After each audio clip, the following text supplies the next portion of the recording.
around, I'm going to say, I think 2018. I talked to Michael Cannon, who at the time was their head of marketing at Gomez Trial Attorneys. And it was after the CRISP conference. And I said, you know what would be smart? It's like, you've got all these Uber drivers, you got all these Lyft drivers. What about wrapping their cars? They're on the road all the time.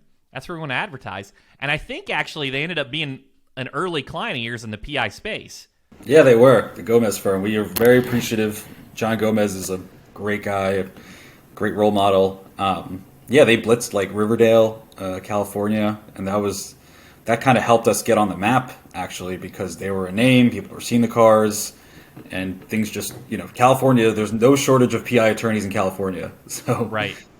it really helped. So I got a lot of super granular questions. So when I ask you this, you don't have to cover like it entirely because this is a big softball question. But how can Carvertise help a personal injury firm grow? Big picture. Yeah, it can help it grow by helping them get more clients, and they help them get more clients because this is a unique advertising channel that is not saturated, right? I mean, I think all advertising is great. So I want to caveat, like, all advertising is great. Like, I wish we could advertise everywhere all the time. I think it all works, but there is a saturation when, like, you're seeing same person's, like, different people's faces on billboards driving down the highway. Are you really being able to tell who's which firm is which, for the average person, right?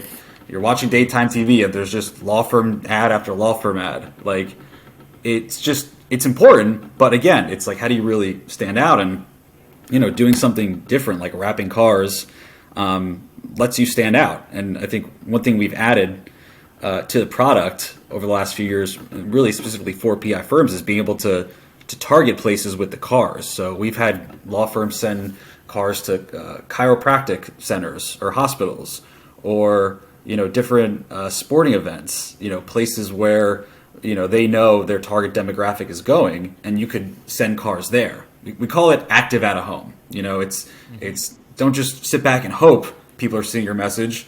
Get the cars driving, right, and then send them to places where your audience is going to be. That's so smart. My next question, which I think you already answered, was what advantage does it have over, say, a stationary billboard? But I think you answered that. So as a follow-up to your answer, do you have some type of method of determining where the most individuals are going to be? Like, hey, there's going to be a festival. Let's go to this, have more cars there. Like, how does that process work for the logistics? Yeah, so we work with a company called Placer.ai, and they're one of the leading data centers of foot traffic in the country. So we can identify events where your target demographic goes to, how many people go to the event, where they go to after the event. Like, it's crazy in an interesting marketing way, but slightly creepy way, I guess. But yeah, we use that as a tool to help identify local festivals, local concerts, big sporting events. Even, like, we can identify where certain demographics go for happy hour, like really nitty gritty local. And I also just want to add,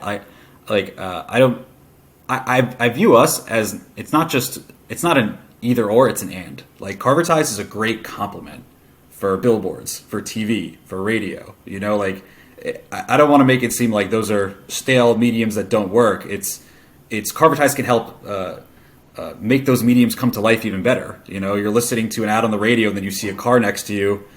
It's a great touch point. You're driving billboards on 95, you turn in off an exit, and then there's cars in your local town. It's a mix, and that's what's made it so effective. I think that mindset shift that you had, it's not an either or, it's an and. That a lot of people say that. Well, should I do pay-per-click or should I do SEO on the digital side? Both? I don't know. Yeah. Should I do billboards and radio and wrap my vehicles? Yes. And, So I think it's a good complement of the flywheel. Yeah, one thing we learned too is we started off with that mindset of it should be either or. And one reason why, and that was, we're the best. And it's like, that stubbornness had to get, matured, I guess. And once you really understand marketing and understand touch points and understand, the power of top of funnel, like you grow to appreciate all the mediums that are out there and the strengths they have. And we've seen it through our clients as successes when you're finding harmony, and it's a smart approach for everyone. So once the company really grew, once we stopped saying we're better than that, as opposed to we're like, this is what you're doing, this can help, rising tide lifts all boats. We can help you 10 times by taking advantage of like the strengths we have with the strengths those mediums have. So that took a while for us to grasp, but now that we've grasped it, that's really been a better way to help our clients, make recommendations to them and help them with their efforts. I love that. And I also want to let's compare some of the other forms of the mobile advertising. So you've got buses, you've got even like shuttles and things like that. How does, and again, we're saying all these work, advertising works, but when we're talking about an investment, maybe they have a limited amount of investment, they have to choose. It is an either or. So how does it stack up against, say, buses? Because in the PI space, when I go to St. Louis, I'm seeing every single bus wrapped. Yeah, we have a saying, we used to have a saying, can a bus do that? It's like our internal war cry for our company. And, so caveat, buses are great, all advertising is great. Having said that, Uber, Lyft, and rideshare is like the future. Public transit has been declining for the last 5 to 10 years, and that was accelerated in the pandemic. At the same time, Uber, Lyft has been skyrocketing. You look at their growth over the last 10 years. You go to a city, your first thought is Uber, Lyft. At the same time, delivery, Grubhub, DoorDash, Amazon Flex. These are a part of the culture now. So. It's like a more modern version of transportation advertising, and so I'd also make the argument that just, again, because cars are much more novel, you're not seeing every bus being plastered by people's faces. Like, the cars stand out more. And then I think it goes back to what we talked about before, it's the targeting. It's like you can get the benefits of bus advertising with the Ubers driving around, picking people up, but then you could also send those Ubers to work specific places that your target audience is going to be. One more thing too is there's an experiential element to the service, which is every time you get into an Uber Lyft, you're probably talking to the driver. Sometimes whether you like it or not, But when you get into a wrapped car, you're like, what's going on here? And what happens is a conversation starts. So we have clients. I got a call. Actually, a driver called me. He was doing a Nashville campaign, and he's like, dude, do you guys have material you can give me? Because I've had 4 passengers ask me about this lawyer.